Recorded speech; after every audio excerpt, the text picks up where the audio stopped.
But ওই যে বলি যে পরিশ্রম করাটাই একটা যোগ্যতা, ওই যোগ্যতাটা থেকে কেউ বঞ্চিত হয় না। ওই যোগ্যতাটা সবার জন্য উন্মুক্ত, ওই যোগ্যতার কোনো সিট সংখ্যা নাই, ওই যোগ্যতায় কোনো এমন কিছু নাই যে হ্যাঁ এই কয়টা সিট আছে চান্স পাওয়ার জন্য, চান্স পাওয়ার জন্য আছে, কিন্তু এই কয়টা সিট যোগ্যতা অর্জনের জন্য নাই। যোগ্যতা অর্জনের জন্য অফুরন্ত সিট, পরিশ্রম করার যে যোগ্যতা, এই যোগ্যতার জন্য আনলিমিটেড সিট আছে। ঠিক আছে, তুমি এখন ওই যোগ্যতাটা অর্জন করবা কি করবা না, it's up to you. And ওই যোগ্যতাটা অর্জন করার পরে চান্স পাও বা না পাও, তুমি লাইফে অ্যাটলিস্ট এতটুকু বুঝবা যে ঠিক আছে লাইফের হার্ড টাইম গুলাকে কিভাবে ট্যাকেল করতে হয়, হার্ড টাইম গুলাতে কিভাবে নিজেকে পরিশ্রমী বানাইতে হয়। অ্যান্ড আমি আরেকটা কথাও বলি সবসময় যে অ্যাডমিশন লাইফ, এইচএসসি লাইফটা হচ্ছে মানুষকে অনেক বড় করে মেন্টালি।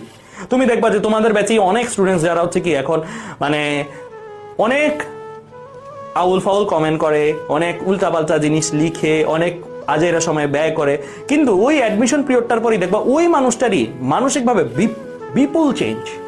ওই মানুষটারকে দেখবা যে আর কোনো অসংলগ্ন কথাবার্তা বলে না, ওই মানুষটা দেখবা যে চেঞ্জ হয়ে গেছে। কেন? কারণ সে লাইফের হার্ড টাইম দেখে আসছে। লাইফের হার্ড টাইম যদি দেখে আসে, ওই মানুষটার মধ্যে আসলে কি ওই যে ওই ইম্যাচিউর ফান গুলো আর ফান লাগে না আর কি। ঠিক আছে, সো এই ধাপটা তোমাদের আর কয়েকদিনের মধ্যেই শুরু হবে। তোমরাই এখন পরীক্ষার্থী, তোমাদের উপরে আর কোনো পরীক্ষার্থী নেই। নেক্সট কিন্তু আর কোনো ছাদ নেই মাথার উপরে, এখন জাস্ট তোমাদেরই ছাদ হিসেবে কাজ করতে হবে, তোমাদেরই এখন ডিরেক্ট ফাইটটা দিতে হবে। এই যে ক্লাসগুলো নিচ্ছি, দেখাচ্ছি, এগুলো কিন্তু ভাবার বিষয়, নিজেকে ভাবতে হবে, নিজের practice sheet, lecture sheet, note এগুলো প্রপার রেডি রেখে বারবার ভাবতে হবে।